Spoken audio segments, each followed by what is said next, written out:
Look, the problem with showing me devastation like this is that it's that whole statistical argument, right? Yeah. I know I can handle it better when it's like on a personal level, characters that I know, for example. Hey everybody, welcome back to the Stoneface Reactions. I'm Theta, this is Lessons, and we are back with another episode of Gundam Seed Destiny. First off, though, we have a comment from Fenrir756 from the Patreon from the episode Scars That Won't Heal. With respect to the new type flashes in Seed, it is not restricted to between clones and people related to clones, because twice in Seed, Rao had a flash right before Kira shot him down in the Mendel colony, and again when Kira started fighting him in the final episode of Gundam Seed. It's also implied that Kira may be developing that ability because he senses something's wrong and goes back to check on the Archangel, and his feeling leads him directly to Rao. Also, Rao was a clone of Mu's father, not Mu himself, and Rao was not a coordinator, but was so skilled as natural, his abilities reached coordinator levels. So they made a clone, but they didn't make a clone, a coordinator clone. Here's the thing. Here's the thing before I get too deep in the weeds on this one. I don't call that ever being said. I watched the whole fucking show and the movies. Do you remember it being said? No. Yeah. Two of us. Look, I don't know what to tell you, Fenrir. Two of us both watched the show, and I've said before, I don't give a shit about the side material, right? If they say it, well, I give a shit if I read the side material. I mean, and sometimes I do that. Like Gundam 00, I read it all. Well, I read the first few volumes of Gundam 00F, which is a prequel, which it turns out, I found out later, has a prequel of its own too, but I didn't read that. Prequel, yeah. Yeah, no, I mean, I read some of these manga. I used to do the manga review stuff with Griffin, and I just haven't decided to do it on my own again anymore. I will eventually, because I still want to read The Witch from Mercury manga stuff. But actually, it's been a comment on recent Gundam Seed releases that we've done. We, me, and Justin, which is why we don't go over those comments, obviously, because it means nothing to you. That the manga explains how I think Kira survived the explosion between him and Atherin in their fight on the island. Yeah. I'm assuming that's what they're saying, because all I'm really getting is, oh, the thing explains it. Their time code to tell me what they're talking about, or, Yeah. But that's not satisfactory. The biggest argument I've ever given was, if I have to read the book to understand the movie, then you failed at making a movie. Yeah. Or vice versa. Well, I mean, either way, I don't care for it. I don't want to read the technical manual to know why what I'm watching is cool. You should make it cool so that I want to read the technical manual.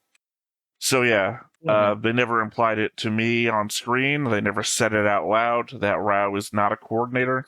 And we knew that Rao was a clone of Mu's dad.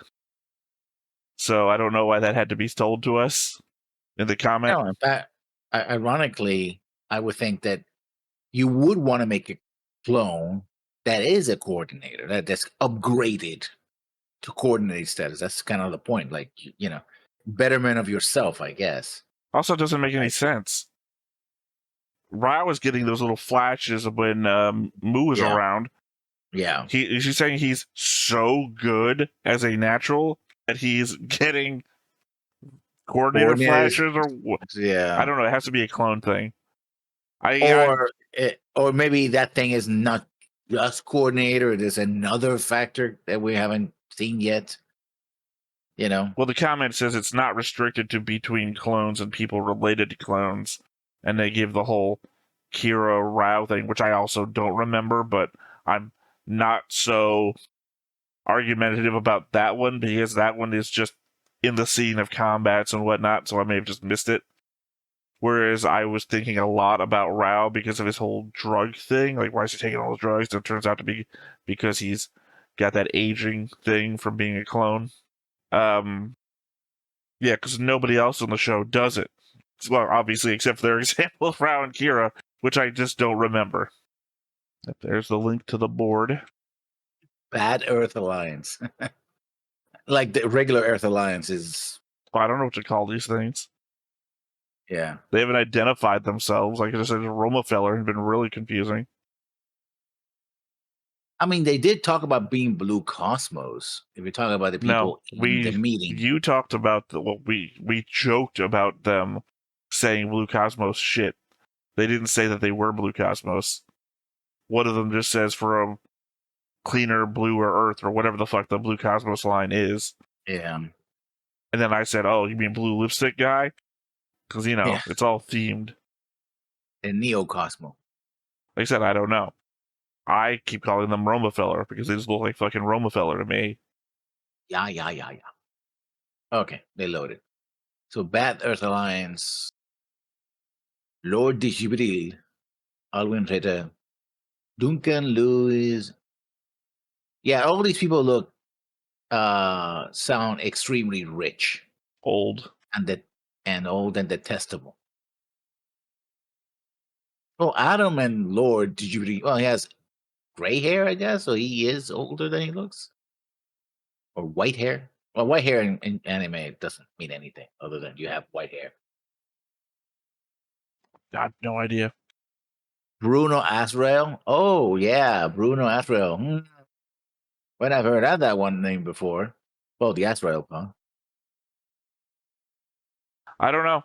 Again, I told you before, I take these faces off of the behind the voice actors thing. I get that when they showed up on the screen, that's why I can pull on. That has the name there. I don't know if we've heard the name yet, so I wasn't going to make a big deal about it. I haven't connected him to anybody because of his name. I mean, Murata Azrael, Bruno Azrael. You just heard what I said, right? Yeah, I know.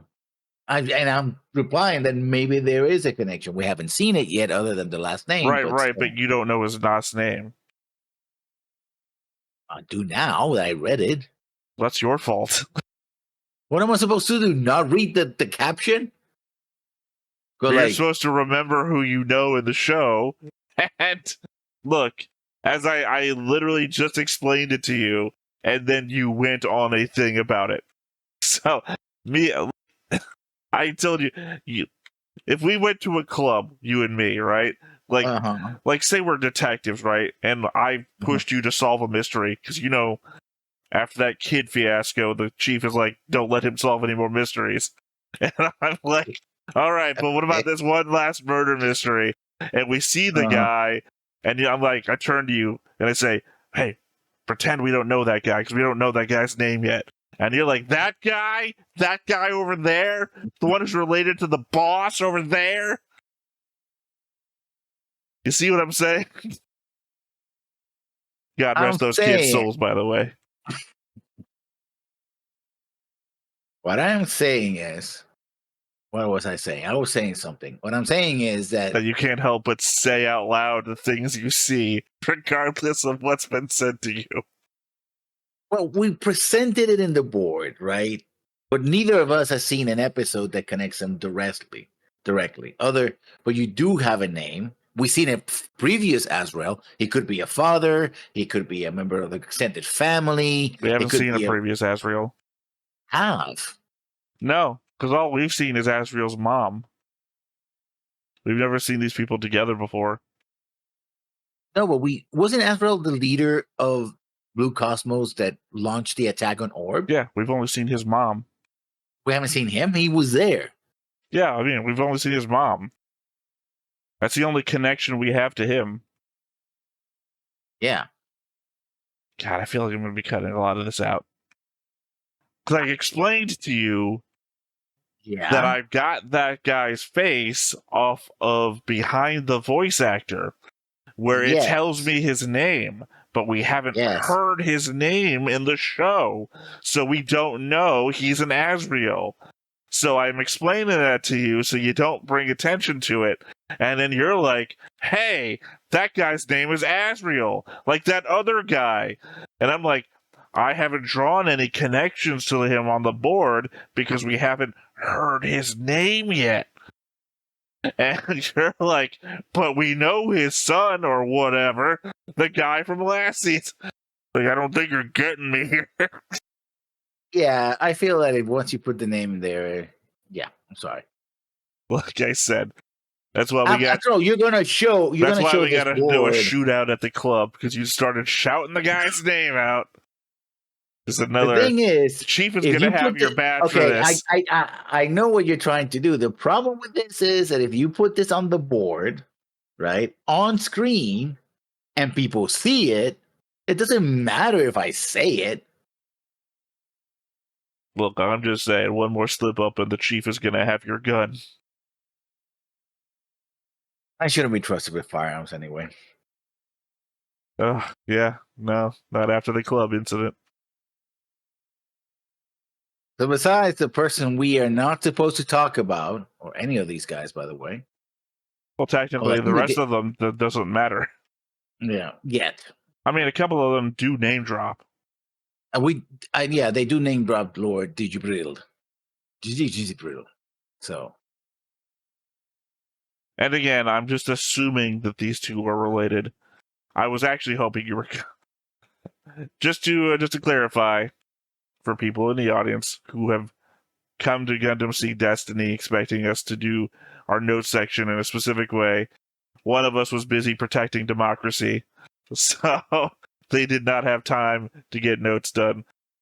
So when insert meme from Starship Troopers. I was doing my part. Oh, I thought you were going to go with Helldivers 2.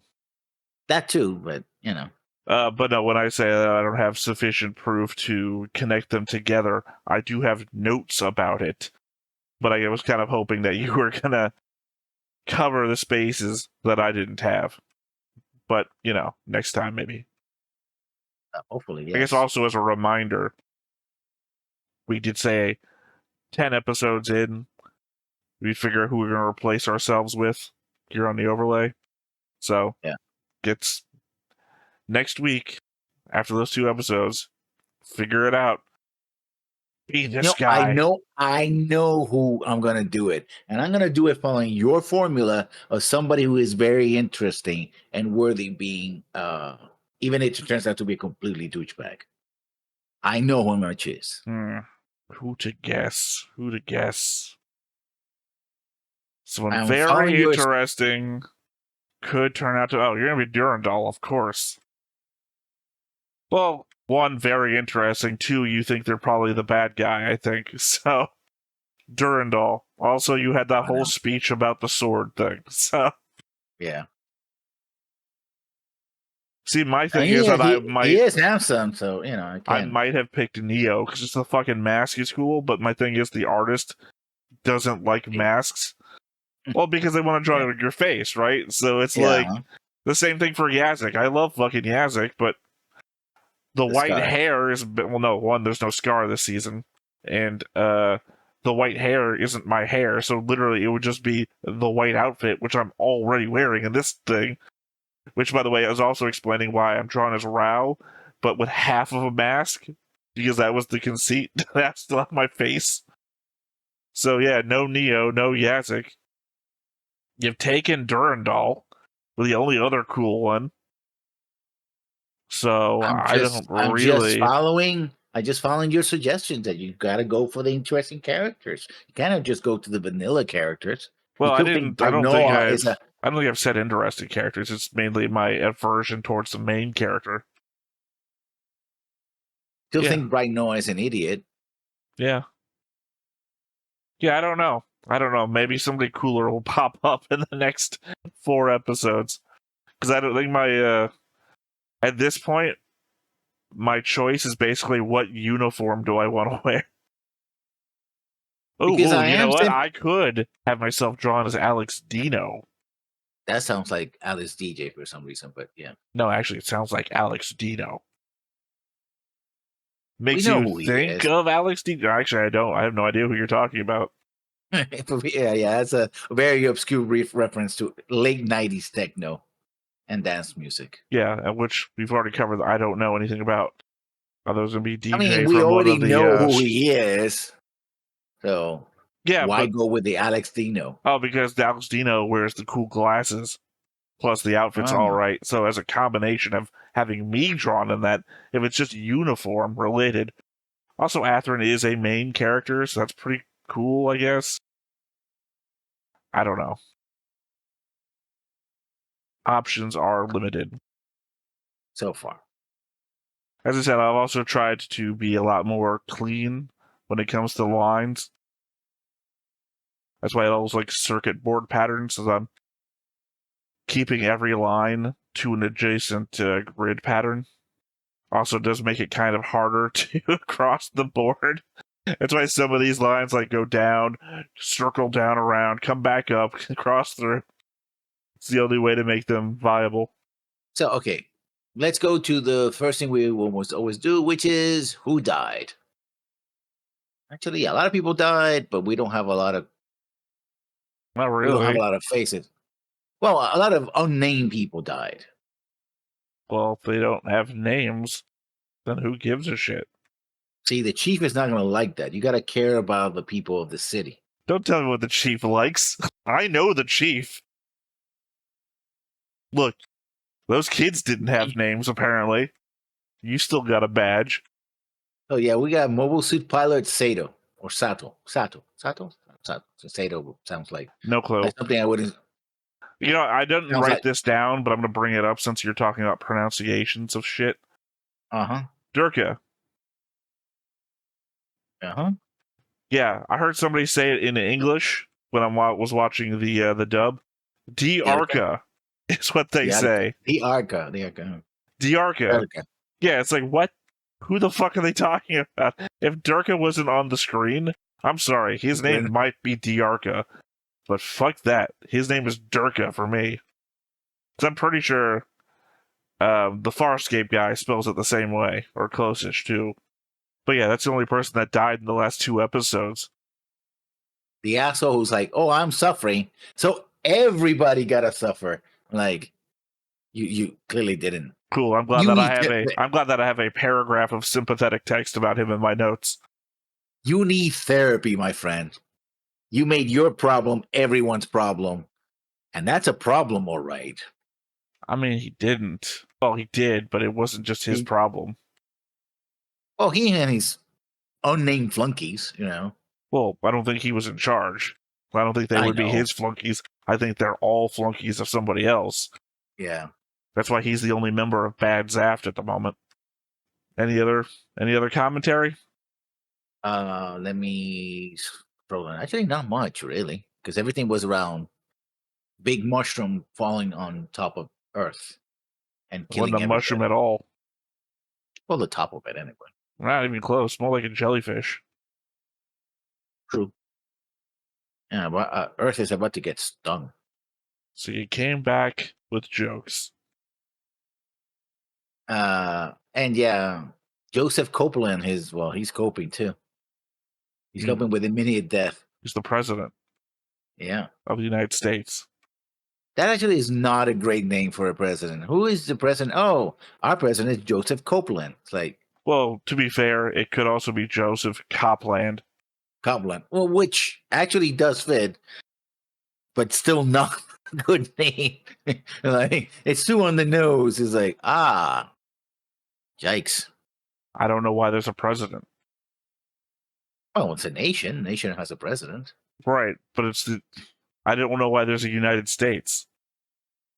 I mean, the way I seem to understand it is that these alliances are alliances of smaller nations that form these regional alliances. Right, no, they're pulling a Gundam 00. For Gundam 00, we had 3 major nations on Earth, and they're basically, like North and South America, and all the countries therein are one country, and then the Europe and Africa.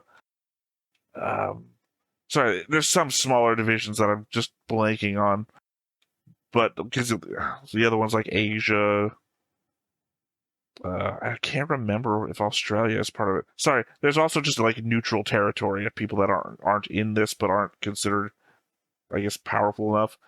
It's basically what countries have space elevators or are building a space elevator. Yeah. I don't know. And It also just could seemed to be me that the Atlantic Alliance was more than America and its other subsidiaries.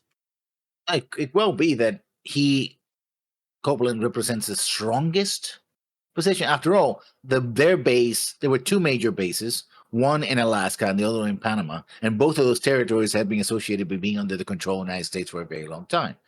So, although he was talking to the people of his country, it might be a position of like, oh, yes, the United States is first among equals in that alliance, right? Sure, we have NATO, but the United States, it's United States and then everyone else. You see what I'm saying, right? So yes, you have a North Atlantic alliance, but the United States carries the bulk of the military forces, spending, and leadership. Earth Alliance is the successor to NATO.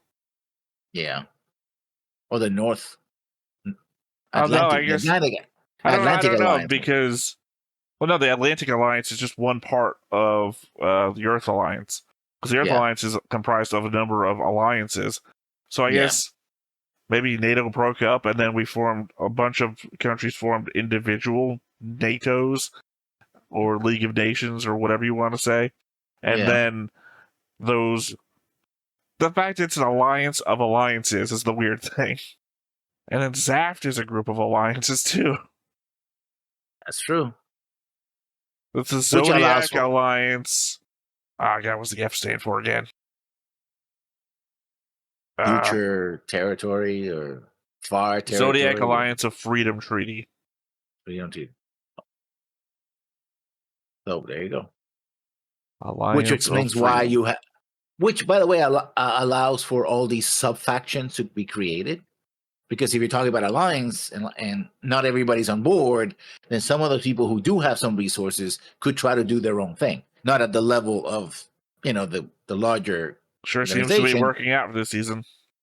Yeah, so because otherwise it's like, where are these people getting those resources? Well, it turns out that smaller member states might not be able to say have an entire fleet, but they could build a ship, right? They could build a small cadre of mobile suits, right? For special operations. It's more likely that they're just taking them. True. I mean, but there's taking this like, oh my god, they stole they stole the Gundams, and it's like, oh no, I don't mean like Gundams. Those three. I mean like the bad zaft, for example. It's more likely that those Jins are just Jins that zaft owned that just got taken by these guys. Yeah. Not like the Earth Alliance stealing Gundams from zaft. Yeah. But it could still be. I mean, he said that he was part of the Sala faction. So at the end of the war, the guy who got blown up, Sato said that he was that Sala was right. Oh, you said Zala. Sorry, Zala. Yeah, I heard you say Sela for a second. I'm like, what are we? No, wrong show. Right franchise, wrong show. Well, no, it's more so that I also forgot that he had said. Well, technically, yes, he did say that. Never mind. I also just forgot that he said that completely. So it's like, he didn't say it came from a faction. What's going on here? Yeah. Like, Sela was right. Now you have me saying Sela. It's Sala was right. Sala was right. Blah, blah, and then he gets blown up. Like, seconds before somebody shoots him and kills him. And it's like... no, he gives actually a whole speech. And then there's a bit of dead air where he doesn't say anything at all. And then... gets shot. Well, I think he gets stabbed, actually. By Shin? It's either Shin or Atherin. They both have like a moment of fighting him.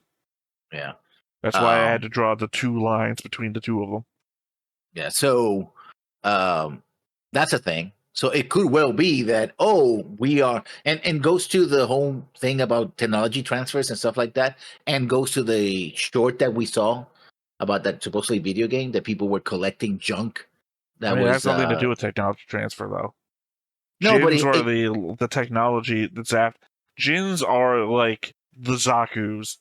But, they're the original tech, and that these Jins are the Jins that you saw at the very end of the original Gundam seed. Yeah. So they're just like the latest tech from a year ago. So it could well be that at the end of the conflict, when you're trying to police all this hardware that's out there, and okay, you have this, you have that. Somebody went like, "Oh, hey, Patrick, what happened to those 30 gin that we had in storage B?" Like, Meanwhile, I don't Patrick's see it corpse is still anywhere. floating around dead. Yeah, I don't see it anywhere. That That's could what I'm have also saying. happened. That's what I'm saying. That they're just former Zaft. equipment. Yeah, but not necessarily. Well, I guess it is stolen they shouldn't have it. I mean, it's literally what we talked about in Legend of the Galactic Heroes, like, what was it, 3 episodes back, that's skimming off of the top. Yeah, skimming him. But here's an entire assault fleet, plus the ability to send a big section of a space station hurley toward Earth. So, well, I mean, that was just like rockets. A bunch of rockets, and then apparently, I guess, outdated mobile suit technology. It looks like they've moved on from Jins to Zaku's for some reason. All right, well, I've got notes if you've got nothing left on the board, because I don't know how we have to board to that conversation. So I mentioned a few times that we'd never see a monitoring station. Sorry, that we'd never seen a monitoring station specifically for Janus 7 before. Well, as it turns out, Zaft is monitoring at least 11 near-Earth objects, and that is just a general early alert station for these kind of emergencies. Also kind of nice of Zaft to have this all up here at all, considering. I mean, doesn't feel like they'd be all that put off if something major happened to the Earth that had nothing to do with them. I mean, one would think that at least Durandal technically doesn't want the war to start up again, So I said it had nothing to do with them. And it depends. Are the plants? Yeah, plants are. Well, technically, the plants are not plants. Yeah, okay. How self-sufficient are they? Entirely. Apparently, completely. They don't need anything. I mean, apparently is the word. Yes, apparently. Well, they've got their own entire. They are biodomes. They're space biodomes, right? Yeah. They're entirely their own ecology. Plus, we know that they do asteroid mining and everything too, so they don't need the resources of Earth. So I would say entirely, yes, self-sufficient. Because otherwise, you still would have economic links to Earth. But you don't. I don't think you do, though. It is surprising that in the last episode, they wanted to show us how everyone was, like, freaking out about the... well, they weren't actually freaking out. They were actually surprisingly cool about the idea of Janus 7 coming down. Everyone looking at their phones like, oh, yeah. Not screaming and running down the streets for I don't know what, but, as you do. How all these places were built up and good, like after a year after the war or whatever. When last time we saw anywhere, it's always ruins, because remember we coated the Earth in those neutrino emitting devices that burrow their way underground and everything. Like we carpet bombed the Earth with them, apparently. So... But yeah, no, I mean, I don't feel like the Earth economy is going to be such a great powerhouse that the plants are dependent on it, especially when they're the only ones doing resource gathering from the rest of the solar system. Technically, the plants would have all the resources available to them, whereas Earth is a constantly declining... I do remember one guy saying, oh, it's going to hit us. Like, yeah, that's our home world, right? I think that was Durandal. Yeah, that's Durandal's like, yeah, in spite of anything, it's still a home world. We don't want it destroyed, right? Again, we want freedom. Again, my genocide. point was that this is a thing that has nothing to do with them, and they are monitoring near-Earth objects for Earth's benefit to no benefit of their own, really. Right, I think they would be benefited. After all, anything that can go toward Earth conceivably could also go out to space and hit one of the planets. Except for the fact that the center of their readout is Earth and not where the plants are located. You think if it was... Again, this is like when you make a map of a location. Like, if you've ever seen a map of Japan and it is turned sideways so that it's easier to read from a north-south sort of thing. And it's like, that's a Japan-centric map. That's for anyone looking here on Japan. Well, if I was going to make a map of what I care about when I'm trying to protect from that stuff coming from the outside, I'm not going to put Earth in the center of it if the plants are way out here, because then I'm not going to be able to see shit coming from the edges, right? I'm sure the displays could be more than that. I think that maybe the displays were... I don't think so. This is the same. Remember our very rich guy in the Bad Earth Alliance who's got 17 screens? Because apparently picture-in-a-picture ain't a thing. Yeah, or one big screen. He's doing. That's why I called him Ozymandias in that one thing. Because it's like, oh, I got the wall of screens. So clearly not. He heavily invested in all. He's a collector of all plasma screens. I want to say this is what, 2007, 2009, probably. Yeah. So might just be a lot of screens, very little effectiveness to each one. But my point is that they put Earth in the center of that picture instead of the plants or any particular plant, implying that they are monitoring the Earth for Earth's safety. And we don't know how long it's been there, which means that they might have been monitoring it during the war too. And again, has nothing to do with them. If like an asteroid comes flying and like deep impact suddenly occurs, we didn't have anything to do with that. We get away scot-free without our damage happens to you. Or could have been something that predated the setup of the plants, and then they just took over. They took over. It was like, oh yeah, this is our territory now. So the implication still stands. They're still doing it. They don't have to. There doesn't seem to be much benefit to them. Oh, and not completely self-centered and monsters. Maybe they do or care about other people. The implication is that they are the better people in this institution, right? Like maybe the Earthers don't take care of their planet, but you know what? We're gonna do it for them because we're the better people in this equation.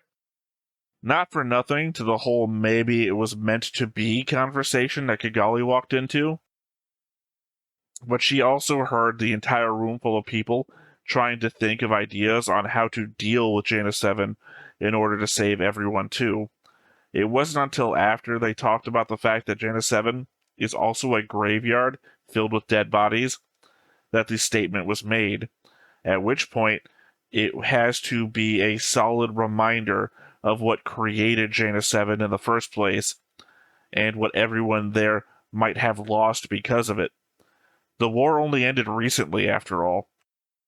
Just like the episode title, those are scars that don't always heal. Yolant was out of line for saying it, but it's still totally understandable where he's coming from. Also kind of mirroring the Flay conversation from season 1, where she says something horrible that nobody speaks up against, because not everyone 100% disagrees, until there's someone in the room that is personally affected by the words being spoken. Also, it turned out that Blue Cosmos was our enemy at the end of the day, and Flay was spouting Blue Cosmos shit. Well, it's looking like a pro-war zaft faction is one of our enemies here, and Yolant is spewing pro-warish statements. I mean, like I said, one of my earlier notes from episode 2 was that when they were floating past, we were like, oh yeah, no, we still need to, show strength, and because people were commenting about that as well. Let me look if I can actually find. You open your notepad of seed notes and it turns out how to splice a rose seed with a juniper seed. Turns out you've got a whole folder full of horticultural notes. Here, since father can't get over my sister, don't think stuff in my phone. Wow, the picture change. Okay. No number 5. When Kigali and Arthur are floating past the passenger lounge, we hear people talk about the new warship that will show them the damn naturals, meaning that while the war is officially over, resentment still remains. And so this is just another reminder, not only civilians, but also in the military, that people are like, yeah, fine, but those bastards nuked us first, try to nuke us again, and 8 coordinators, I mean, not for nothing, but if they still had all those nukes, they probably could have handled Jaina 7 falling. Probably. I think those damn naturals is a harsher statement than, flippantly saying, well, maybe we'd be better off. I mean, the language is stronger and that there's a swear word there, but in the other one, the Well, no, one implication. is literally those damn naturals while talking about a warship, where the other one is maybe we're better off while talking about inaction. One is hostily doing something, and the other one is doing nothing. And while doing nothing might have greater implications, as a person saying it, you have to put more energy into wanting to go out and kill than to do nothing. One is basically energetic hate speech, and the other one is accidental racism. Yeah, but at the same time, it's like saying, "Well, I would not wish death upon X person, but if they fell down and broke their neck, well, I wouldn't cry about it." Yeah, no, I mean that's exactly what they're saying. I don't understand what your point is, though. The point is that you're not saying, "Oh, I will go out to hurt this person, but I really want them dead anyway." No, yeah, but you're not making any comparison. The comparison here would be, I'm gonna fucking kill all of those insert thing here because I'm not gonna make. Yeah. Versus, I don't wish them any harm, but I do kind of wouldn't cry about it if they fell down some stairs. You know, one is literally, I'm gonna do something, which has more impact to it as a statement than just some random. If something happens, I wouldn't cry about it because that's again, one's inaction versus one implies action. Yeah, it's like that. I keep bringing up that meme. I'll have to find it. So it's on YouTube. Like, which is from the days of what was that thing before TikTok? Not Instagram, Snapchat. No, Snapchat other that started the whole mic. No, not scrolls. Talking about tablets. It's a defunct social media platform that was all about the little videos, short little videos. Pulpits. What? No, that's where you know what? Never mind. The thing is, there's a short where somebody goes, oh, he's dying or he's dead. And someone's like, oh, no, not the asshole. Right? Like, oh, you want me to cry about this jackass? He's dead. It kind of sounds like that. It's like, oh, the earth, not the earth. Like, not humanity. Like you said, not for nothing, but they were discussing how to save everybody. Yeah. And she stood out in the hall and listened to all that, and then only got incensed when one of them just said, whatever. I mean, wouldn't you? Maybe I would understand where we've all come from in the last year or so, and that maybe people can say shit without thinking about it. I like to think that, I'm going to have a whole war here in this room because I couldn't get past the fact that sometimes people say shit that they don't mean. Yolant is just a fucking mechanic. He's not like number one negotiator at the table. On the other hand, you would want to call shit out if it's there because you at least want to because God forbid I think that Yolant is going to be the one making the call about whether we save the Earth or not. Oh, God. You're right. Yolant might be like the personal secretary to the president of Zaft, as it turns out. He's got Dorando's ear when we're not looking at him on screen. I don't know. I understand what you're saying, and I am being flippant about it. It's just that if I spent all day getting into a shouting match at everyone who said one negative thing offhand, you gotta pick your battles. And also, Kigali is the fucking representative of all of Orb. It'd be like having a president that goes on Twitter and starts yelling at people about stupid shit that they say. Who wants that? A lot of people, sadly. But who would want that 10 years ago? Oh, yeah. Because I was like, November 5th, 2024. Well, that's convenient. A day that will live in infamy. Hopefully not. Well, depending on who you are, I guess. Well, I mean, given what a thick-ass book says about what should happen come January, still, I don't know. Try not to get too serious on that. But again, the point being is that one is like a dirty mechanic, right? I couldn't think of another way to say it. Like a grease monkey? Is that the... I He's think monkey. I think it's proper still term. Just a funny little nomenclature for mechanics. Yeah. He doesn't have any political representation. He's not literally out there with guns shooting people. He literally was talking about how to try and help save people, and then kind of just gave up when it seemed like it was too hard to do. And you are basically the president of Japan. You like, fuck you. What did you just say? It's a power dynamic thing. Like, Yoland can't say anything to you other than you're on our ship. Like, what else can he say? Yeah. So it's weird. Again, Kigali in that situation is very weird to me. I understand where she's coming from as an anime character, but if you did a live action of this, then the president walks into the room and yells at a guy who's probably not getting paid very well for the job that he's doing. Anyway. Gotta say, when Kigali bursts into the room to put everyone in their place from her position of experience and passion, Shin got her on lock. Just a big old surprise. I'm not just some zaft rando. I'm the representative of all of the victims of your father's idealism that you didn't bother to look at. It's a beautiful crackback with just as much emotion behind it as her "how could you" rant. Still though, Shin just shoulder checks Kigali on the way out, and Alex Dino doesn't do anything about it. Not great bodyguard work there. Well, if we're going by the fact that he's the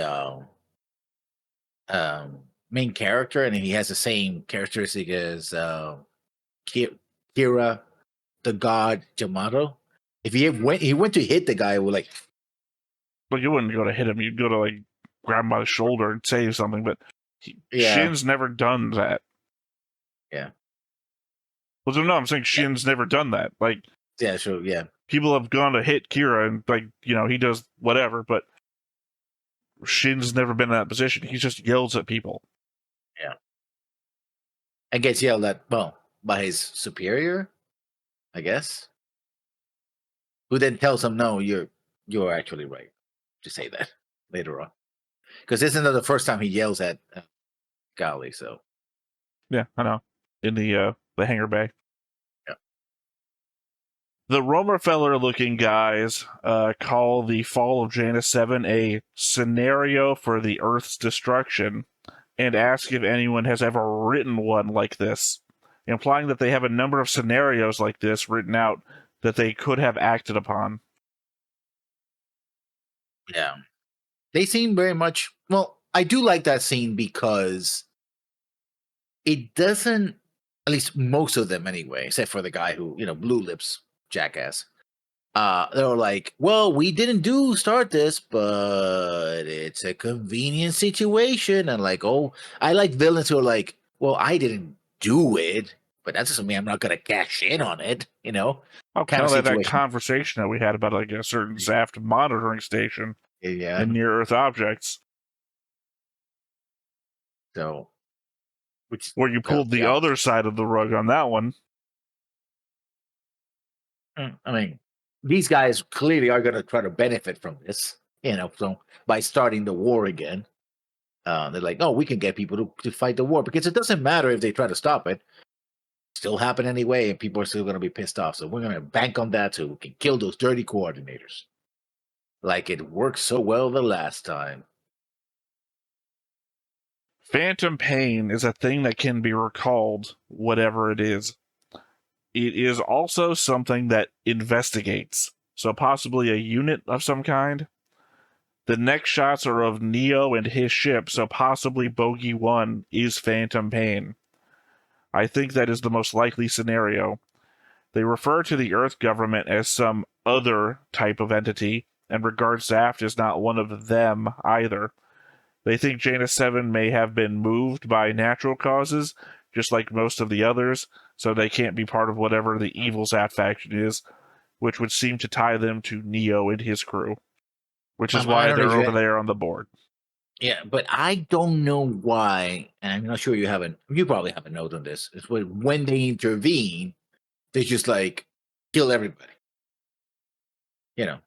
They aren't. Well, they say that in the show. Why? They think both Zaft factions are the same Zaft faction. They don't recognize that they're fighting each other. For them, it's just one giant group of Zaft. So they blame Zaft for this. So when they go in to attack, they're just attacking one faction of Zaft. They don't recognize there's two different factions at play. But they should see that they're trying to do something. So it's like, what are you guys? At least question, what the hell are you doing? You know? Sure. Question. Like, oh, boom, we get shot by the instant 1-kill beam, because that's what happens. I mean, you can dodge. No, a lot of characters can't. Yeah, or stay, or observe from a distance, because they were sent to observe. They were not sent to engage in combat. Like, I want to go check it out. They were in fact sent to investigate. Yeah, but also, all the fucking Earth is in danger. So, and time is literally of the essence, because in the course of one episode, it moves and then is falling into the atmosphere to the point of what do you call it? Heat acceleration. Yeah. So. Yeah, obviously they didn't have the time to sit around and wait. But at the same time, I mean... It's more of we've got to stop them now, whatever they're doing. Which just made things worse. How did it make anything worse? Because they killed a lot of people that were trying to get the drills in to try to break up the station. So that was the whole plan, to try to break it up, right? So it wouldn't have we have no real evidence that would have worked either way. Also, I mean, not for nothing, but we're just copying Island Iffish at this point, in which case it wouldn't have worked anyway. So the Robofeller boys don't seem to know the cause of Janus 7 coming down, but are making plans to use it to their advantage. Now, it wouldn't surprise me if Lord Gibberl was actually working multiple sides, but as he is actively sending forces to research the incident and then planning to fight a war afterwards, I'd have to imagine he is only working his own side of the field. It is a crazy move, though, to make a plan to fight World War IV in the wreckage of World War III. I think I alluded to the whole Soviet nuclear plans when we were watching last time, about how their silos were designed to take a full hit in order that they could be reloaded and fired again. Just rings of that absurdist war planning that would make Dr. Strangelove seem sane. Yeah. And we also commented the fact that they don't seem to be, they themselves seem to be in a very nice environment that is Earth-like, but they don't seem to be on Earth because they were not worried about what could happen. Well, to be fair, I just brought up a little bit ago that everybody getting the notifications about the thing on their phone weren't also all that worried.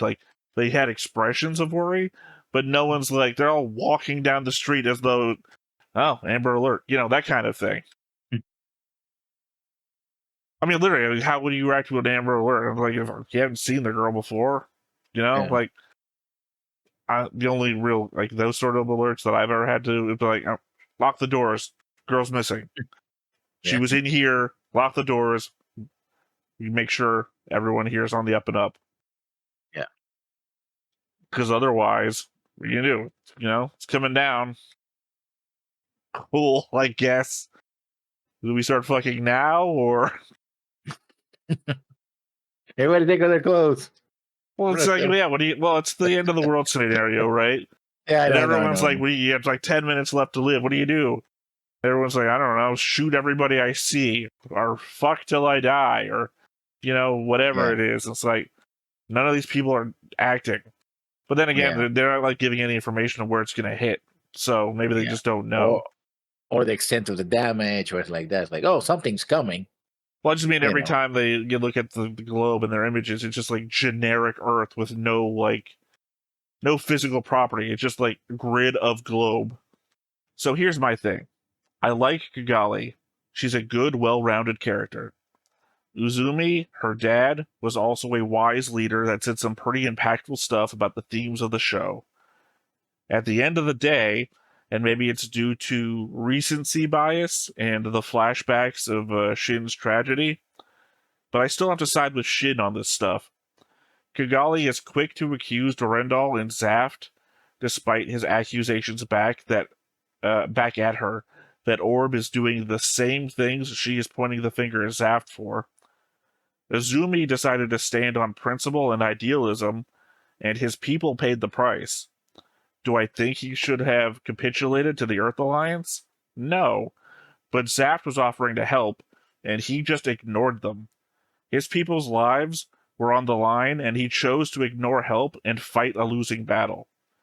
Some would even argue that he took the coward's way out, sacrificing himself rather than trying to survive and help with whatever came next.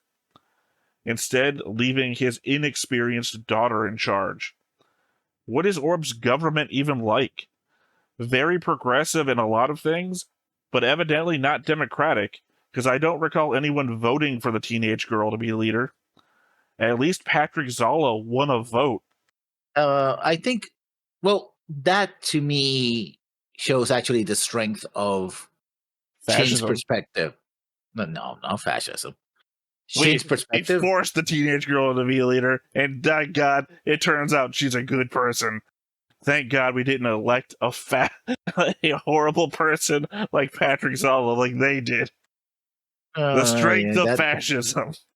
That is that's a read right there, and I'm not gonna say you're wrong because it wasn't my thoughts. I was paraphrasing what you had just literally breathed in to say. Oh yeah, well now I want to talk about Shin's perspective. That's what I was going to talk about, because seeing that initial scene and being repeated, regardless of whether he did the right thing or not, there is both intended and unintended consequences, and there's the idea that you're still responsible even if you not intend for this to happen. Like, oh, I want to help my people, but you also know that your people, some of your people are going to suffer for this. And whether you like it or not, whether you're willing to accept it or not, it's still your responsibility. And it falls on you. So he may have had the best intentions, but that's no consolation for somebody like Shin, who literally saw their family torn to shreds, right? While they're trying to escape this madness, right? And so Shin has to then deal with the burden of the decision that was beyond his control and the control of his family. And in many ways, that might be one of the things that Shin, all about Shin, right? How much control can he exert, right? How much, now that he's become the protagonist, really, by virtue of his story, how much of an influence he can be, right? And will he be forced into a situation where, like, perhaps Kira took a shot because he was in the middle of a fight, trying to save people, and perhaps ended up killing people? I wouldn't be surprised that Shin does that. Like he fires a weapon or something like, or dodging. Or not even fires. He's fighting and he dodges a shot. Right? He doesn't want. You have no idea. You have no fucking idea. I think me and Griff, and then me and Justin constantly joked about how Heliopolis was Kira's fault.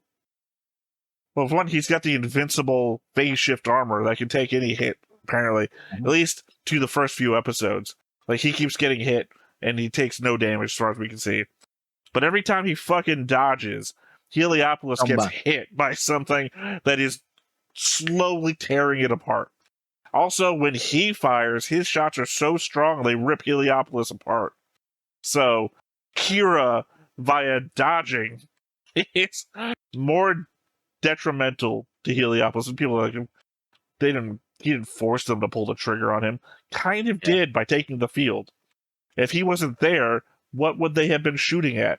I think I mentioned that during the movie. It was weird. In the movie, they add the line about like zaft bombers, right?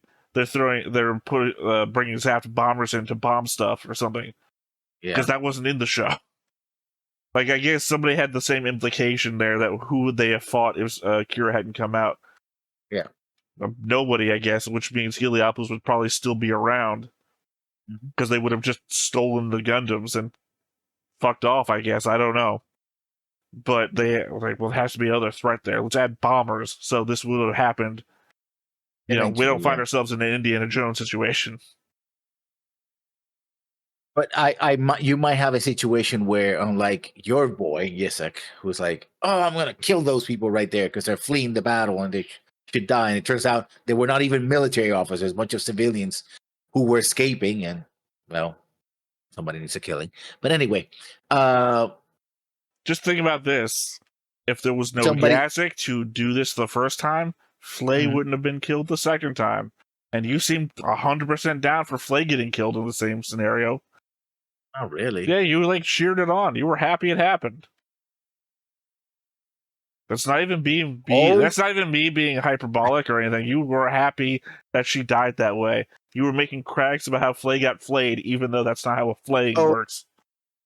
I was making jokes. It doesn't mean that I'm happy that she got killed. In fact, I didn't want her to get killed. I even said that. You can go back to the VOD because I'm sure it's a. Yes. Well, everyone go back to where he says, "I hope Flay doesn't get killed," where his hair curls up into demon horns, and that's not happen. That did not happen. Yeah, you're putting horns in my head. So no. Anyway, in fact, I think like, oh, she's gonna make it. It's like, God damn it, she got killed. Anyway, but I would bet you that there will be a scene where somebody takes a shot at Shin, and she's like, "I'm gonna dodge," and then behind him is something, civilian something, and they take the hit. He goes like, "No, they took a hit," and I after hope when he not. goes like, "Oh shit," I hope not, because that's the lessons we should have learned from Kira. I'm hoping that Shin is going to be the Kira created by the war and not the Kira who was, right? That he's going to be the guy who jumps in front of blasts because of what happened to him. Everything previous reactors have, and myself, have mocked Kira for, that Shin is the lesson. Yeah. I mean, Kira did try, and he did tank one. I don't want him to learn what Kira has done by experiencing it. I want him to be experienced by it. That's how my family fucking died. I'm not going to let other people go through that. Although, going back to that battle, Kira did tank the first hit. It's like, oh, she's safe, and then, again, it's not the hit that Kira dodged. It's the hit that Kira fired that killed. Yeah. We're talking about different people, different situations. I'm talking about when the Frey. Oh, you're talking about Ellie. Yeah, no, I'm talking about Frey. You know, Frey was in a shuttle. One, Frey is the character. That's Flay. Two, that is the final battle. Rao. Yeah, but I thought we were still talking about Yazik and Kira. No, we're past Yazik and Kira. And in that, because Kira gets in the first shot and he takes a shot and he blocks it, and then the second, because he's using the drones, and the second drone comes in like and just kills her anyway. And he's like, no. So I guess he did learn that lesson. Block the shots, but there were too many shots to block. Well, yeah, you can't fight gun bits that way. You have to destroy them. But yeah, also Azumi taking the coward's way out. Like, I don't know what the point was for him to be in the blast and not on the shuttle, because once again, you're an experienced leader. Granted, you've taken a shit take here, but better than the teenage girl who, by the way, has been a runaway the entire show up until now. So she doesn't even know. Like, I don't know that she even knows Orb's history, let alone how to govern it. And to be fair, she just got into a giant argument with a mechanic on the other side. So I don't know if she even knows who to argue with. She was more vehement against the mechanic than she was Durandal about Zaft building military bases. I have to think Eileen Canaver sacrificed something to let Athrun walk free. Talia says that letting Athrun pilot a mobile suit would be putting her efforts to waste. I have no concept of what that could be, though. What would he... Because he's related to his father? And his father's actions? He opposed That's what you keep implying. I mean, he was against his father's actions. Yeah, you remember all the times where I'm like, fucking hate Lacus? And you're like, and I explained that whole, she kind of just abandons Athrun, but tells Kira everything, and you're like, well, he's his father's son. And I'm like, yeah, but he's proven time and time again that he's against what his father is up to. Plus, she just tells him later on anyway. So, you've heavily implied that the association alone, despite what you believe in or have demonstrated to be against, has been enough to put people against you. I mean, yeah, including your fiance. I mean, yeah, I mean, you don't know where you're at, and politically speaking, I think that he was still. I mean, I think he himself says that that's why he changes his name, because he wants to distance himself. Except that he doesn't. When he launches in the mobile suit, he says Athrun Zala. Yeah. He doesn't want. It's literally on a record now. Yeah.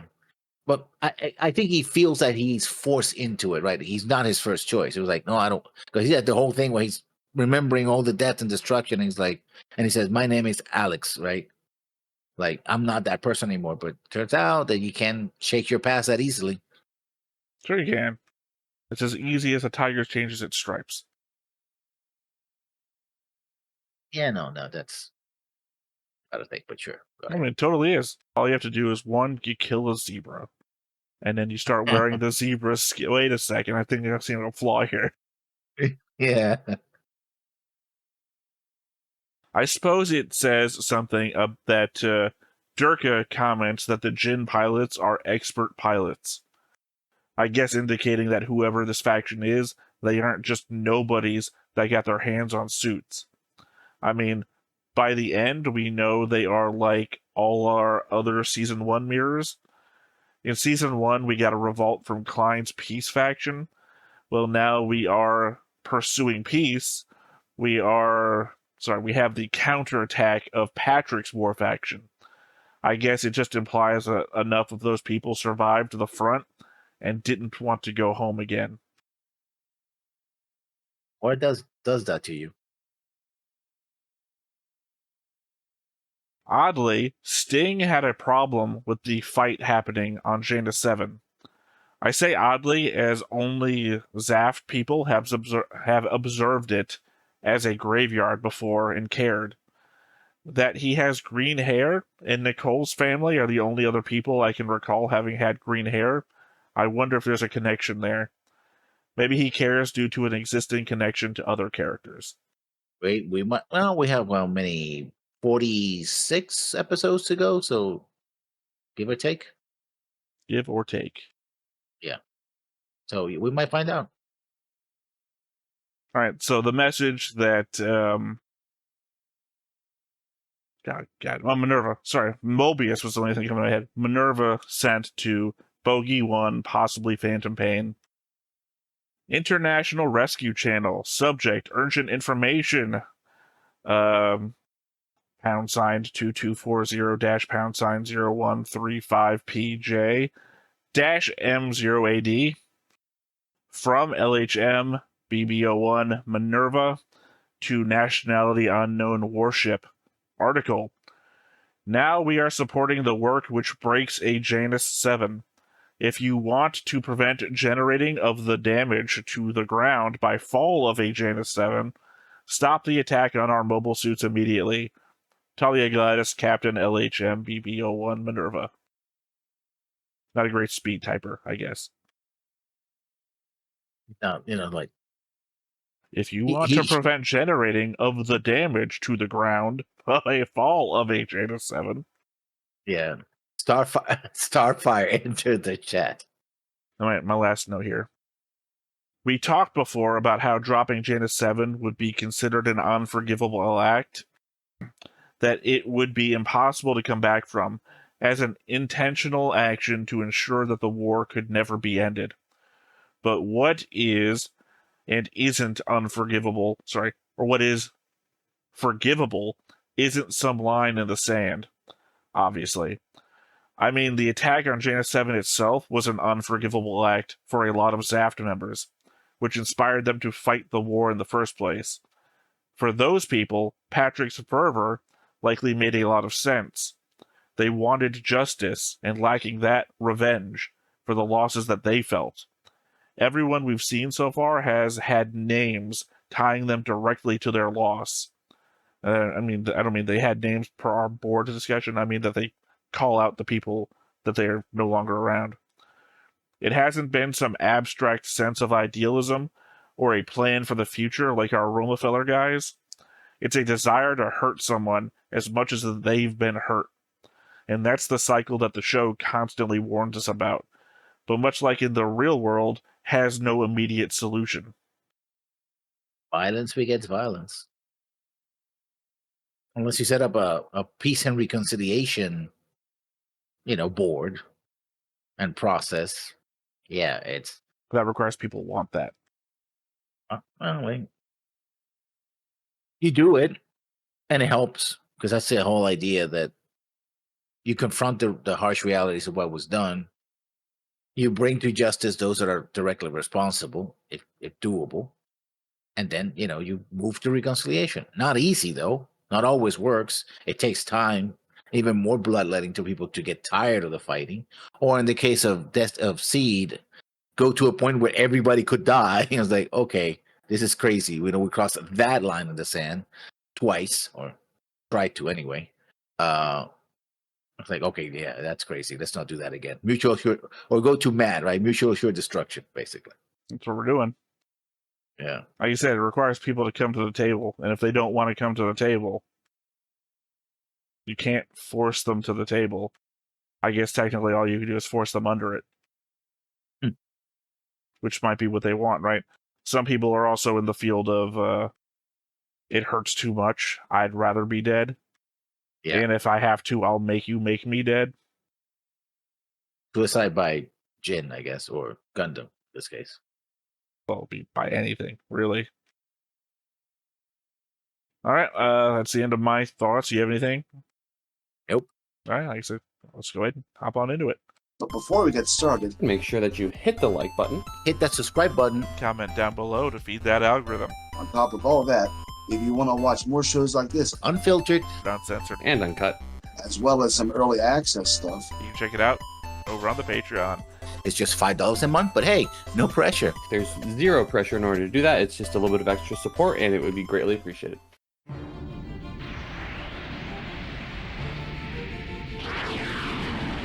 Sounds like a golf ball.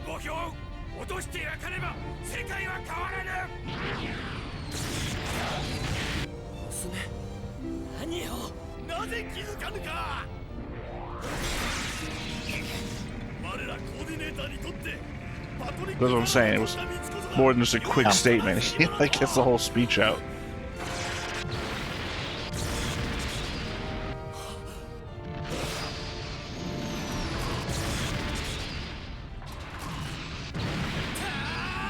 Oh, it goes for the scissor hold. Scissor lock.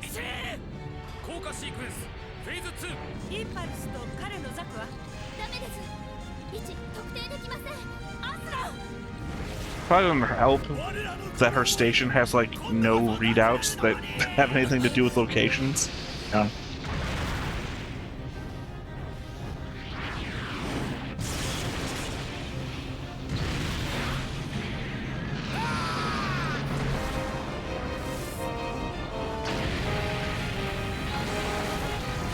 Sucks to be him.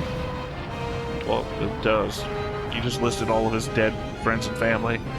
Yeah. And why he's fighting.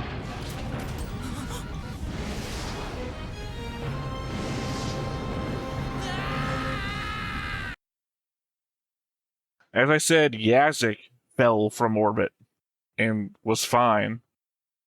In fact, he was more fine than Kira, who didn't fall all the way from orbit and got sick for like a week due to the heat exposure.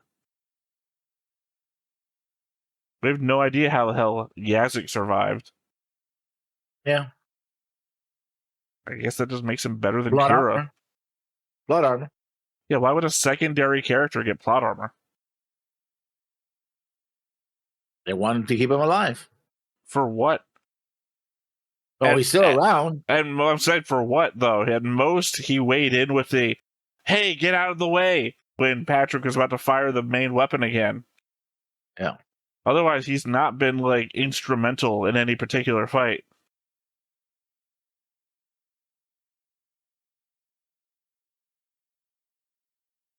They knew he was your boy, and they were not going to kill him. I guess. But I mean, that was like right after Ellie.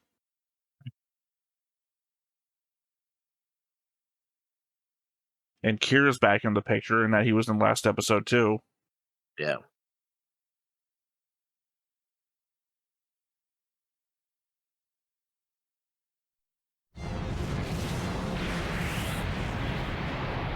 Genesis. We already made that joke. しかしインパルスとザクの位置が特定できれば巻き込みかねません。オスラ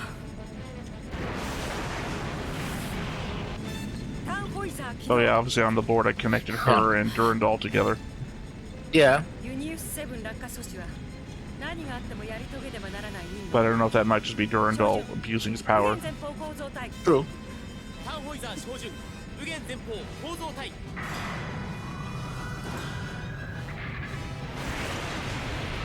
The Tannhauser cannon. That's a reference to what's his name? It's a movie, damn, from the 80s. I'm blanking. Does it have something to do with memory, perhaps, ironically enough? Yes, yes. Did it get remade not too long ago? No idea. Oh, it had a sequel. No, it's a remake. It's a remake? Mm-hmm. You're about talking about the same movie here. The ironic we weren't. Yeah. That's alright, I'm sure at some point you'll recall it.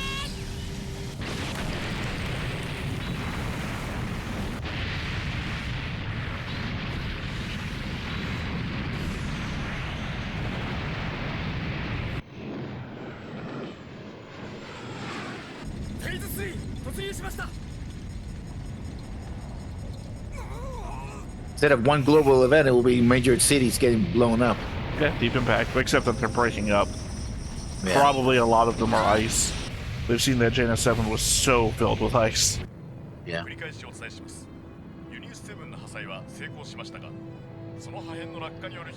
Oh, so in Seed, we completely avert.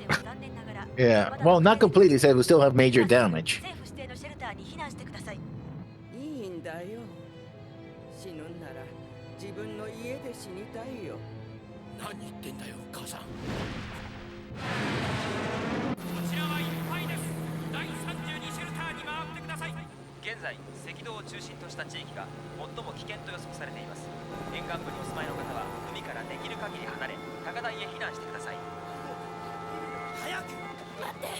So yeah, it's literally Deep Impact.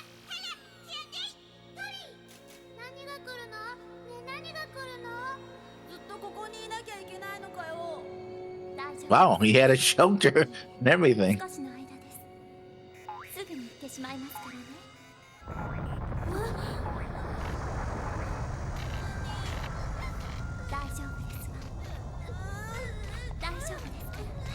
So did Malshio not get a voice actor this season? He's in there, I saw him. Yeah.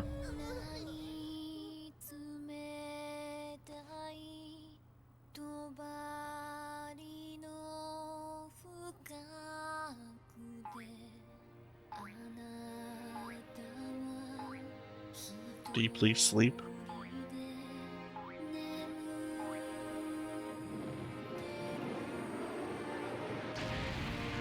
Oh, goodbye, Vatican. Yeah.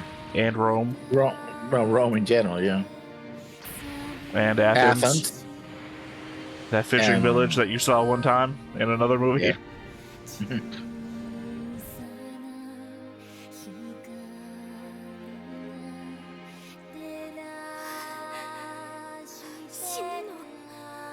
Thank God Jaina 7 was going through all the major landmarks.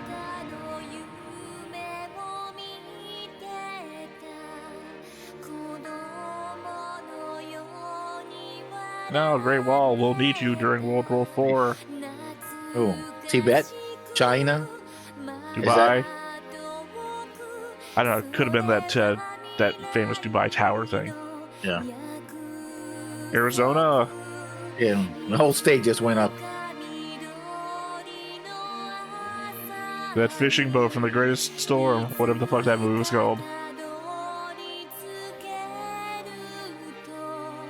Back to Ozymandias. Lord Jaburo. Hey, the orb guy is still giving a speech.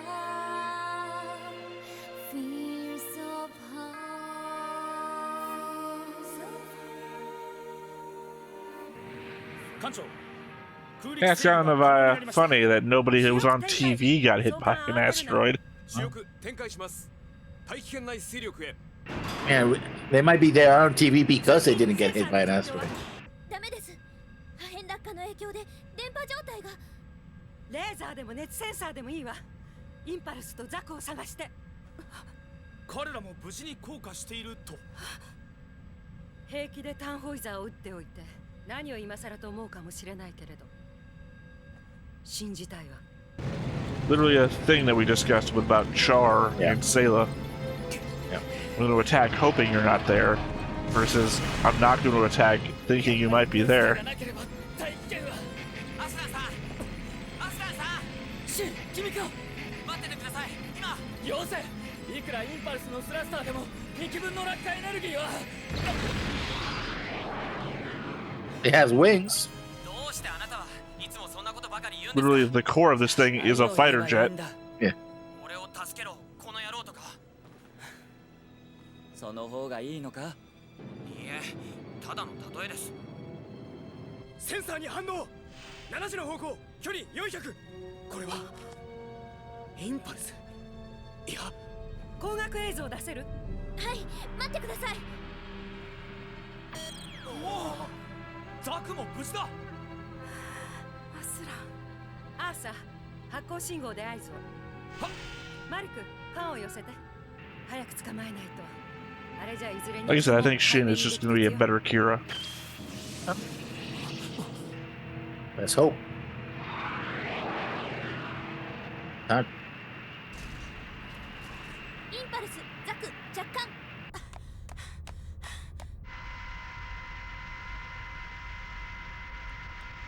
And reminder, Kira got really sick having fallen through the atmosphere one time. Everyone else is just fine about it. 地球を一周してきた最初の落下の衝撃波だ。おそらくな。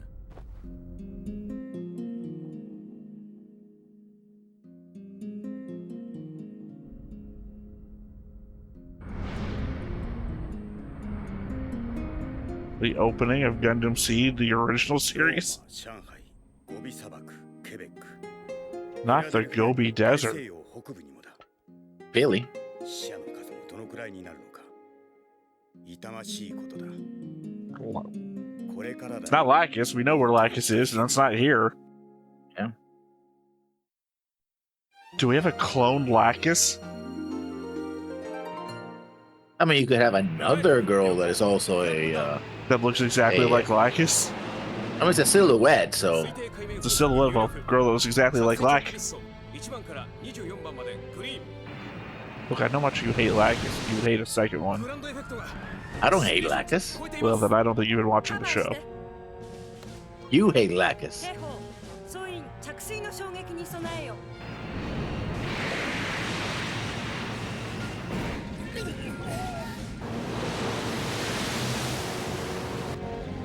I guess we're 100% certain that all of these things that have hit the water are done with any, like, tidal wave shit. That might be... I wouldn't want to land in the water knowing that, you know, hours from Tidal now, a wave. tidal wave is Yeah. on its way. True. 今後も警戒を要する。ダメージコントロール要員は下部区画へ。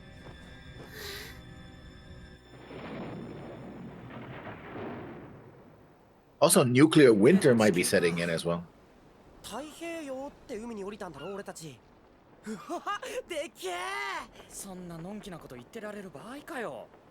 どうしてそうなんだ、お前は。大丈夫か、アスラン。ああ、大丈夫だ。けど本当驚いた。心配したぞ。モビルスーツで出るなんて聞いてなかったから。すまなかった。勝手に。いや、そんなことはいいんだ。お前の腕は知ってるし。私はむしろお前が出てくれてよかったと思ってる。 I mean, technically, the last time they were in mobile suits was together. This time, obviously. Yeah. そのことは地球の人たちもやめろよこのバカ。またあんただってブリッジにいたんだろ。ならこれがどういうことだったか分かってるはずだろ。シン、ユニウス7の落下は自然現象じゃなかった。犯人がいるんだ。落としたのはコーディネーターさ。あそこで家族を殺されて、 Implying you're そのことをま not. だ恨んでる連中がナチュラルなんか滅びろって落としたんだぞ。 That's a hard read on which side of the fence you're on here, Shin. Yeah. Weren't you defending the other guy who said it was? I guess. Well, no, I mean, it's just that he said they were coordinators as though he hates coordinators. Which Coordinators, he yeah. might, well, if he hates Kira, if he blames Kira, he should hate coordinators. But isn't he a coordinator? I don't know. Well, he's from Orb. He could be either or. Yeah. それを必死に止めようとしてくれたじゃないか。当たり前だ。だがそれでも破片は落ちた。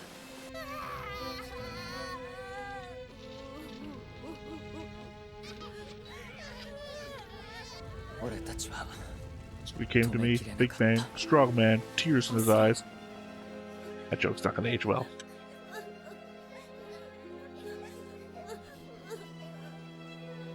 Look, the problem with showing me devastation like this is that it's that whole statistical argument, right? Yeah. I know I can handle it better when it's like on a personal level, characters that I know, for example. 俺たちコーディネーターのしたことに変わりはない。許してくれるのかな。それで I mean, no, not really. Not to Atherin, to his other statement, actually. Yeah. Coordinators are responsible. No, coordinators were responsible, not we coordinators were responsible. 俺たちコーディネーターにとってパトリック・ザラの取った道こそが唯一正しい。 I'm quoting, by the way. You might not understand that because you don't see the air quotes in the subtitles. Yeah. I'm sorry. Were you there? Was he a background guy? I don't know. I think that's the implication that Shin was in the room. I mean, he was with his father, apparently. Atherin, that was Atherin. Yeah, duh, fucking duh. I thought that the problem is when they're wearing helmets, Shin and Atherin are just the fucking same. Spiky purple hair. この未曾有の出来事を我々プラントもまた沈痛な思いで受け止めております。信じがたいこの各地の惨状に私もまた言葉もありません。 But you know, that was literally a graveyard of your own making, if you think about it. I would not start naming examples of shit. で、どうするのだジブリール。受けた傷は深く、また悲しみは果てないものと思いますが、でもどうか地球の友人たちをこの絶望の今日から立ち上がってください。皆さんの想像を絶する苦難を前に、我らもまた援助の手を惜しみません。 So I'm gonna guess riots are gonna start taking place. I mean, all it takes is to kill a few people, right? You did this! Riot at the... Hell, fuck, I hate to bring up stuff that's going on right now, but you know, FEMA? The FEMA shit that's going on?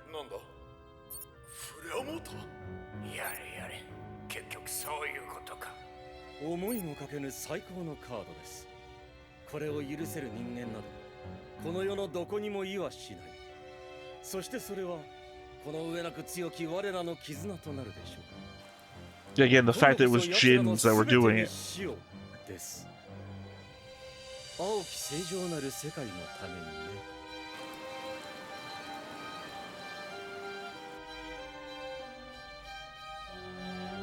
なぜ気づかぬか。我らコーディネーターにとって And I have to fucking memorize Atherin's and Shin's eye color to be able to tell who they are when they're wearing a helmet. Yeah. やはりダメです。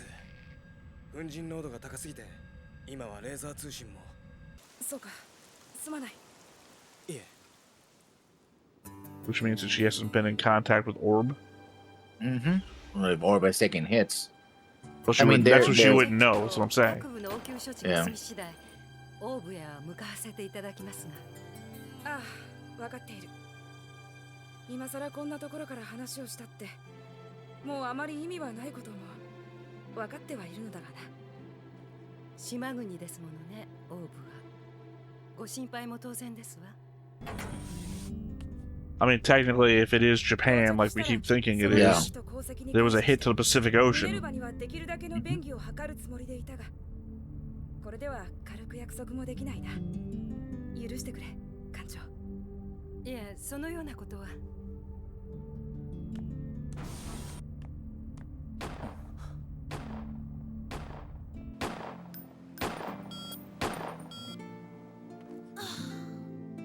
Holographic targets?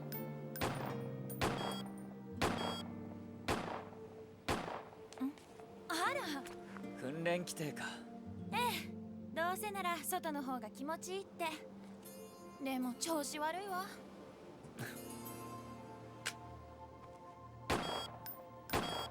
Yeah, it seems holographic. So all I'm thinking here is Ray would handily defeat Reinhardt. 俺は。本当は私たちみんなあなたのことよく知ってるわ。元ザフトレッドクルーゼ隊。戦争中盤では最強と言われたストライクを撃ち、その後 I guess technically you could see that as a victory, in that you self-destructed on him.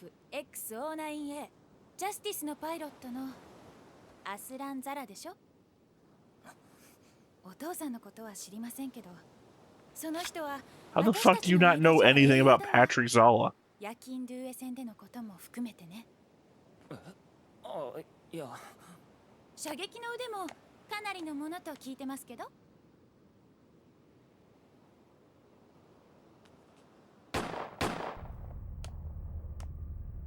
お手本。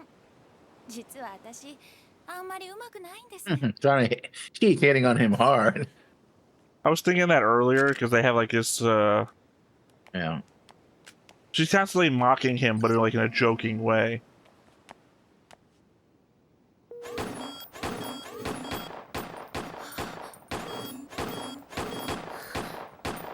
This is a real stop fucking with me move right here. Yeah. 同じ銃撃ってるのになんで？銃のせいじゃない。君はトリガーを引く瞬間に手首を。 Oh yeah, that was the problem. That's obvious. I thought we all saw that. That was clear. Yeah. Mhm. Not the fact that you're a fucking coordinator. こんなことばかり。 I mean, they're all supposed to be coordinators, Well, right? clearly not if we have a question of if Shin is a そんなことはあり coordinator. ませんよ。敵から自分や仲間を守るためには必要です。敵って誰だよ。Whoever's trying to kill them, obviously. ミネルヴァ True. はオーブに向かうそうですね。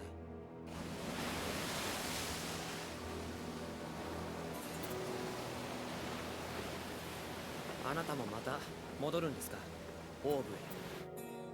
ああ、なんでです。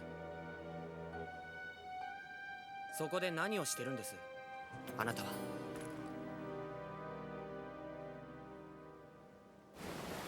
I guess the answer is live there. Yeah. I don't have to do anything. I can just live there. Be with the person I care about. She needs me, so I'm gonna be there.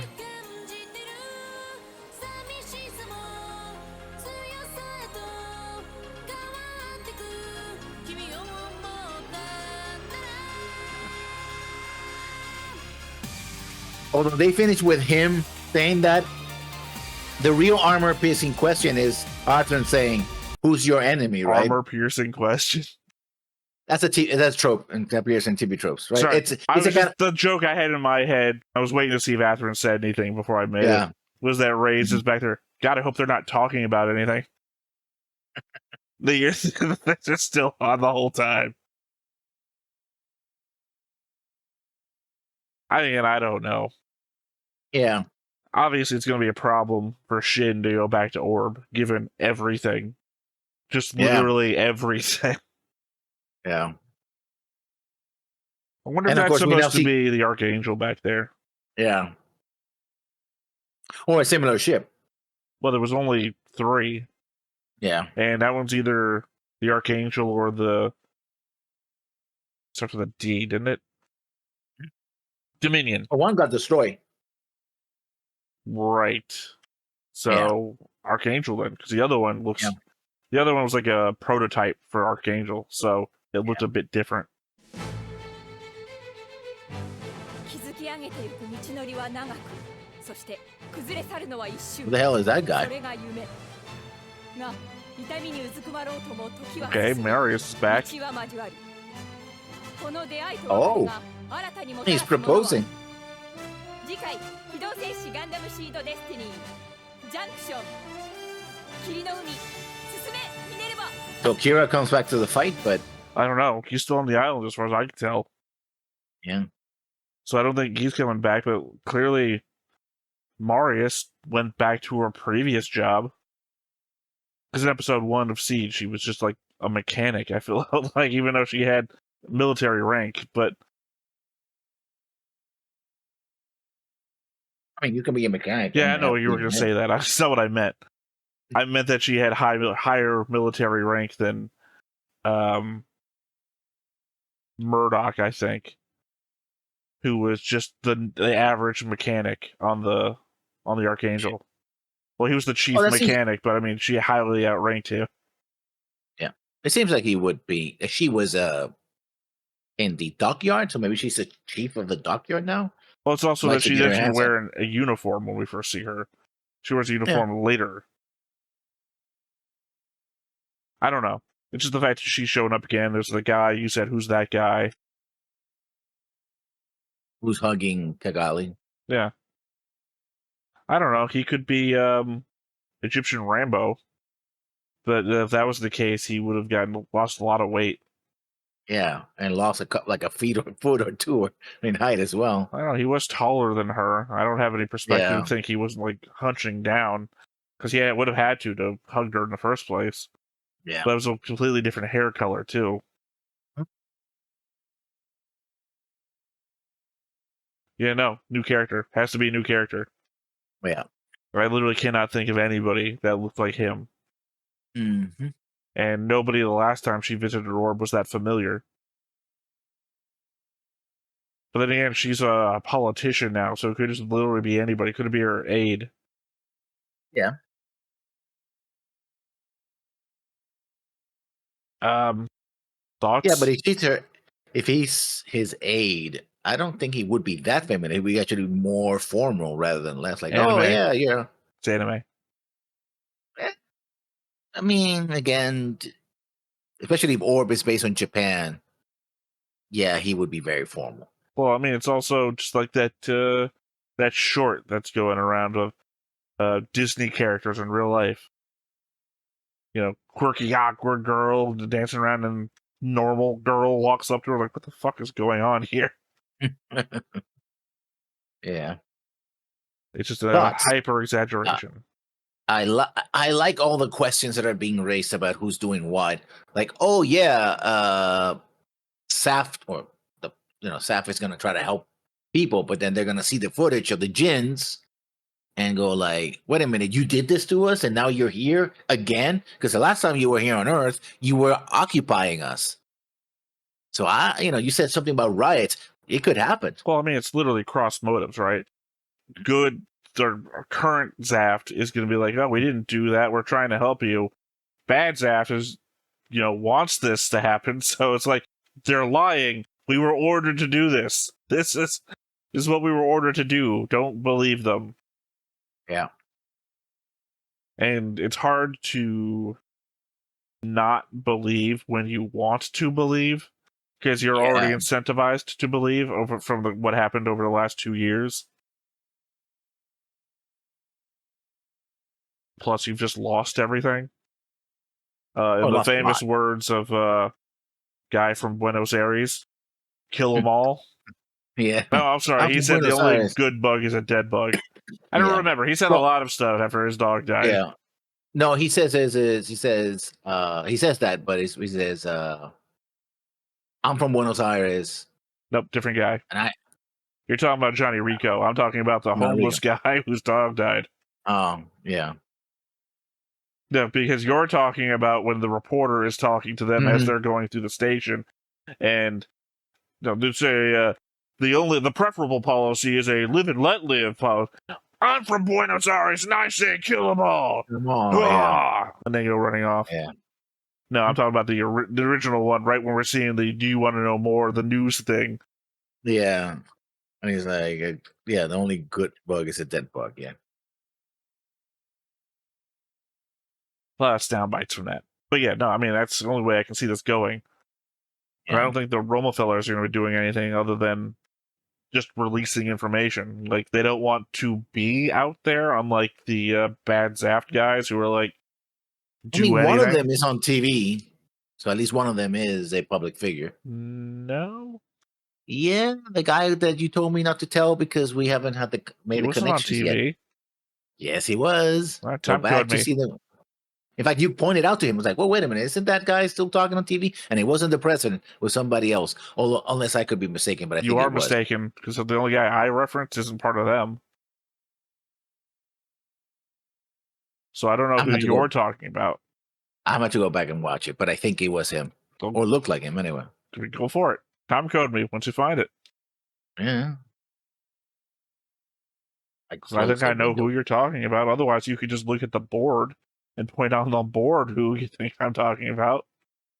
Yeah, no, but I don't. I want to show. Okay, let's go to see the television. They're doing the thing, right? Time code me. I don't know what you're looking at. 1636, but I'm looking for when they show the televisions.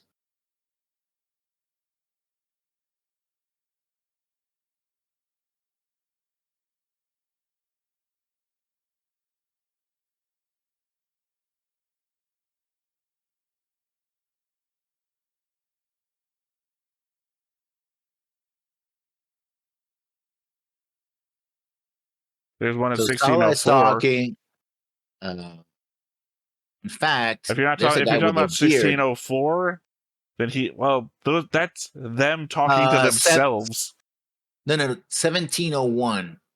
Because there's Sala on TV. Are they talking to him from his position? Well, 1604, they're talking to him. 1701. Yeah, the guy, 3 from the left on the top row, 4 from the left on the second row. Yeah. They're talking to him. That's 1604. If you go back to 1604, you see he has a television on his chair. They're literally just talking to him. He's got screens of them.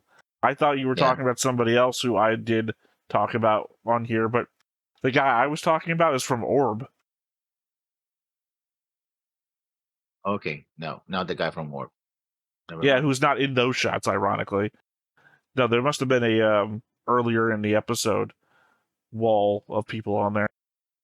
Yeah, because they were also doing the thing with saying, "Oh, it broke up, but the damage should be minimal." Blah blah blah. And it turns out that it wasn't minimal. Well, like I said, if you go back at 1604, they're talking back and forth on the monitors between him and them. So that's why I was saying those guys are talking to him.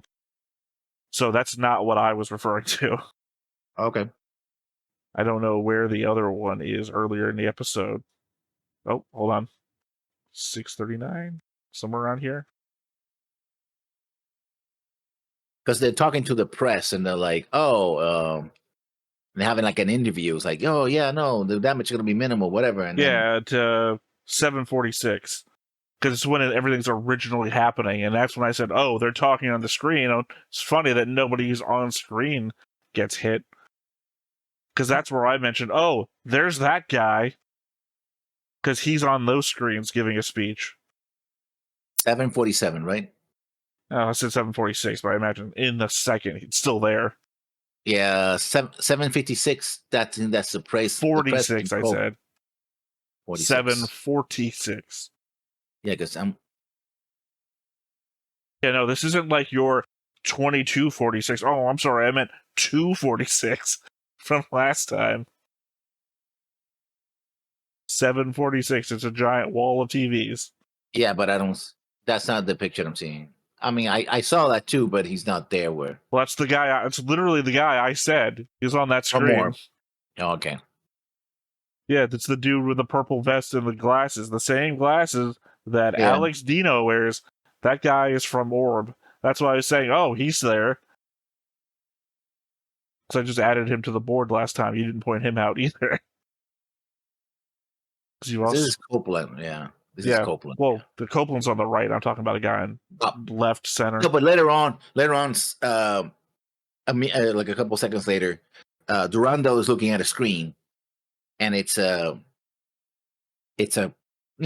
politician. It's a group of politicians working at a building, and people are going, interview, and that's Copeland. So, yeah, I thought it was someone else. Is it? I think it's Copeland. No, that's not Copeland. Look at the image on the... Are you even on the board still? Uh-huh.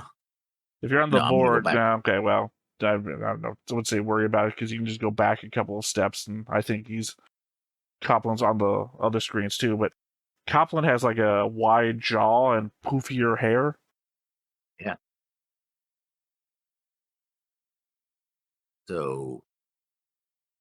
This guy does not have poofy hair at all, and in fact has gaunt, like, cheekbone things.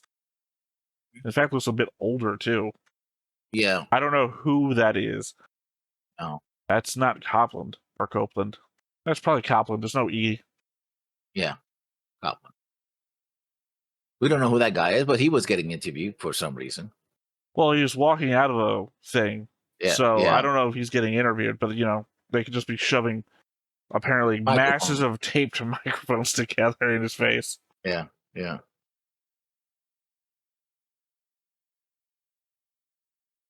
Either way. Yeah, good episode overall. I mean, I was concerned that this was just going to be, this thing's going to crash. It's going to be like a repeat of Island Ifish. But the way their take on it, I think, was very interesting. Sure, they broke most of it, but there's still widespread destruction. And the real seller is like, oh, by the way, remember that we sent... Now we have a name to them, which is Phantom... Phantom Team? Phantom Rain? That's a video game. Phantom Pain. Phantom Pain. Also a video game. They got, interesting images. Like, we can still use it to our advantage, which is what they were trying to do in the first place, right? Well, they were sent to investigate, like we talked about. Yeah. An interesting name, Phantom Pain. Like from an amputated limb, right? I would assume. I don't know what Metal Gear uses it for. If Metal Gear has a better narrative for the use of the name. Yeah. Or, because I would it- have to assume well- Phantom Pain in that respect is more of like a governmental thing than it is a... Yeah. But also the main character in that game has a prosthetic arm. Right, but I just mean that if they go for a deeper meaning on just about every fucking thing that they do. So I'd Yeah. assume Phantom Pain is more like the loss of trust in government or some shit like that. Mhm. So here could be something like that. Or that it's this group is used to be from another group and they severed their ties with them and now they're doing their own thing. Like a phantom limb, basically. Or, just follow me here, Uh-huh. it's just the fucking name of the ship. Yeah, but names... like Justice is the name of a Gundam, or Archangel is just the name of a ship.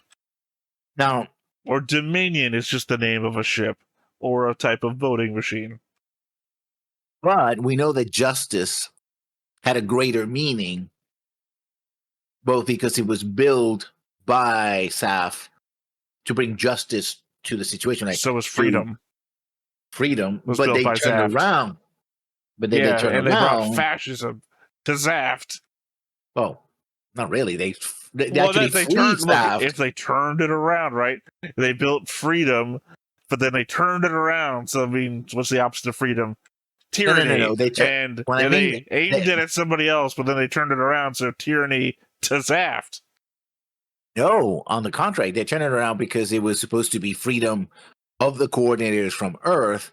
It says like they freed zaft from their, extreme leader who was basically being a dictator and wanted to kill everybody. Did they though? I mean, Sal is dead. I mean, Is they he didn't really? kill Sala. Gee, I think if V taught me anything, is that it's hard to kill an idea. Yeah. And well, I mean, to be fair, Patrick Yeah, Sala's still alive. name is still being invoked. Yeah. Well, they kill him. Well, as I understand it, you're not really dead until people don't say your name anymore. That's one way to see it. Yeah. Well, it's just I think the other saying is that you're not really dead until people don't remember you anymore. But you're probably more dead when people stop saying your name, because if they're not even going to invoke your existence, then just being a name in a textbook is worse. Well, I mean, typically, I guess it depends. It depends. Do you want your name to be uttered by experts of the field who are basically never going to really say it, or do you want your name to be well known? Fake Zero argument, right? From Alexander the Great. Does it really matter if I'm remembered? Because I think he even implies I'd rather have 1/10 of the time that my name was remembered to have lived. Yeah. Either way, Patrick's beliefs and name are still causing shit. Bro, yeah. And assumedly also for his son. Not that he cared much after his son didn't follow in his footsteps. No, I just want him dead. I don't think you wanted him dead. When he tried to kill them. Oh, I'm sorry. You mean Patrick to... Well, no, not What? really. Oh, no, those guys with guns that were shooting after him, they were just planning to miss him. Well, that wasn't him. He wanted Athrun arrested and interrogated. Then Athrun had an escape attempt, and during the escape attempt, they shot at him. That wasn't directly a result of Patrick, right? If I told a bunch of guys, hey, take him back to the warehouse, get some information out of him, that might imply some negative shit's about to happen to you, but at no point did I say kill him, and then you try to run away, and they pull out full force to try and stop you. That's on you. I mean... Oh, it's on whoever's trying to kill me, though. Well, no, it's on you for having created the situation that they're trying to stop you in. Obviously, you're not to blame for being in the situation, but things escalated because of you. So I don't blame Patrick for the guards shooting at Athrun. Obviously, I don't know if it's obvious. I don't think Patrick would have been happy that his son would have been killed. But at the same time, he was very on the edge when it came to his son. Like, he still had the picture of his wife there. Yeah. And Athrun got into this war mainly, well, one, because of family, but two, he goes right for mother when he's talking to Nicole. So, I don't know. I don't think either of them wanted to directly kill one another. Because, again, Athrun shows up just before Patrick dies. He's not, like, aiming to shoot him in the back. Yeah. And when he pulls the gun on Athrun in the office, he's not... I feel like he's not the one that shoots Athrun in the shoulder. I feel like it's one of the guards that does it. I know there was a shootout in the office. I think it was him. There wasn't a shootout. Like, only one shot gets fired. It's not... Because Athrun's unwilling to shoot, so... Yeah. Well, the thing is that he pulls the gun, and then we pan back to Athrun getting shot. But I don't feel like any gun was like... If we put the camera back and to the left, you'll notice that only the guards have an angle on his shoulder, that his dad's gun is still angled down a little bit. Now, unless this is some sort of, I don't know, hypothetical here, magic bullet, that's yeah, that's good. Yeah, I would have to see that scene again, and I only see the scene from the point of view of the movie, so I'm sure that in the show they took a little more time developing that scene. Really? God, I can't remember what episode it's in, but you remember the last, 10 episodes comprise the last movie, which is basically not the same runtime, but close to it. So you kind of get the majority of the scenes, and the closer we get to the end, the less stuff we cut out. Yeah. So it might have been in there where you got like the full on. All right. Yeah. That it? All right. Well, once again, I have been Theta. This has been Lessons. We've been Stone Face Reactions, and we will catch you next time. Bye-bye. Hey everybody, thanks for watching another Stone Face Reactions. If you have an idea of another video we could go ahead and watch, go ahead and put it in the comments down below and we'll add it to the wheel. Be sure to like, comment, and subscribe, and let us know what you thought about this video, what parts you liked. And until then, we'll see you next time. Is this too goofy?